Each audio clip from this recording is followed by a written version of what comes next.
को देखकर आप ये समझ गए कि कहीं ना कैपिटलिज्म में पूंजीवाद में 2-3 कमियां देखी गई। जैसे पहले कमी तो ये थी कि पूरी तरीके से जो पूंजी है उसका एक अधिकार हो जाएगा, मोनोपोली क्रिएट हो जाएगी कुछ ही लोगों की, ठीक है। दूसरा ये कि इन्फ्लेशन जो रेट है वो काफ़ी हाई चली जाती है और वहाँ पर जो वर्किंग क्लास होता है, जो कामगार लोग होते हैं, उनका शोषण अधिक से अधिक शुरू हो जाता है। तो इसी प्रॉब्लम को लेकर आपको मैंने बताया कि इसी प्रॉब्लम को लेकर जितने भी मतलब उस ज़माने में जितने भी वर्किंग क्लास के लोग थे वो पहुँचे कहाँ पे, एक दार्शनिक, आप लोग जानते हैं दार्शनिक समाजवाद के जनक कौन, कार्ल मार्क्स के पास लोग पहुँचे कि आखिर इतना हम लोगों का शोषण हो रहा है। जो कामगार था यानी जो वर्किंग क्लास था वो पहुँचा कि आखिर इस सारी प्रॉब्लम की सॉल्यूशन क्या है। तो कार्ल मार्क्स ने उसको बड़ी अच्छे तरीके से उसको समझाया, क्योंकि वास्तव में एक बहुत महान अर्थशास्त्री, उन्होंने बहुत अच्छी तरीके से उस बात को समझाया। उन्होंने ये कहा कि इस पूरी दुनिया में देखिए सिंपल सा एक कॉन्सेप्ट चलता है, जो इंसान कमज़ोर होगा यानी जिसके पास ताकत नहीं होगी उसका शोषण होगा ही होगा और वो समाज का शोषित वर्ग बना रहेगा। तो सिंपल से एक तरीका है, या तो 2 तरीके हैं,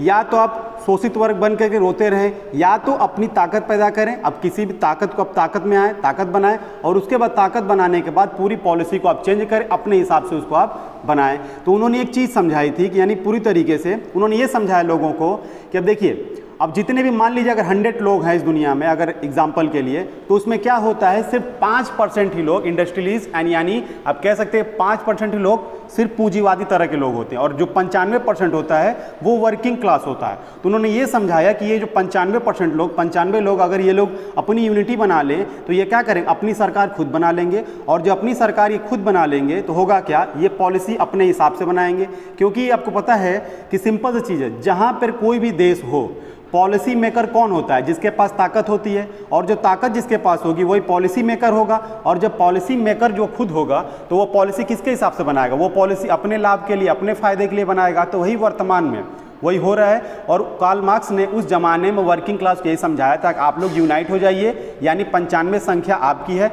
जब आप यूनाइट होंगे तो सरकार आपकी होगी और अपने हिसाब से पॉलिसी अपने हिसाब से बनाएंगे। जैसे एग्जांपल के लिए देखते हैं कि गांव में अगर आप चले जाएं तो देखे होंगे छोटे छोटे बच्चे होते हैं तालाबों में, वो जो पानी वाला जो सांप होता है, पानी वाला, उसको लोग हाथ डाल के पानी से निकालते हैं और उसको सांप की तरह उसको नचा नचा के जहां मर्जी वहां फेंकते हैं। अब देखिए ऐसा हो क्यों रहा है, क्योंकि वो ताकतवर नहीं है, वो जो पानी वाला सांप है उससे कोई लोगों को डर नहीं है। तो उसे है क्या, जो बच्चे उसको पकड़ के आराम से उसको मछली की तरह, रस्सी की तरह उसको नचा नचा के फेंकते हैं। लेकिन वही अगर एग्जाम्पल लीजिए, वही अगर क्या कोई एग्जाम्पल के अपवादी होगा कि कोई कोबरा सांप को, अगर सामने कोबरा सांप आ जाए तो कोई भी उसको इस तरीके से नचाने की जरूरत नहीं करेगा। तो यानी मोरल ऑफ स्टोरी ये है कि अगर आपके पास किसी भी प्रकार की ताकत नहीं होगी तो आप पूरी तरीके से इस समाज के और इस क्षेत्र के शोषित वर्ग बने रहेंगे। तो सिंपल सी वही चीज़ है। तो कहीं ना कहीं ताकत पैदा करनी पड़ेगी। और यहाँ पर ताकत का मतलब ये नहीं कि आप बंदूक लेकर चलने लगे, यहाँ पे ताकत का मतलब है जैसे आपके पास अच्छी एजुकेशन हो, आपके पास अच्छा खासा इनकम हो, आपके पास यूनिटी हो, ये सब आपकी ताकत आपका कहलाती है। ये कुल मिलाकर तो आप लोग समझ गए होंगे कि कार्ल मार्क्स ने लोगों वर्किंग क्लास से क्या कहा था, इस तरीके की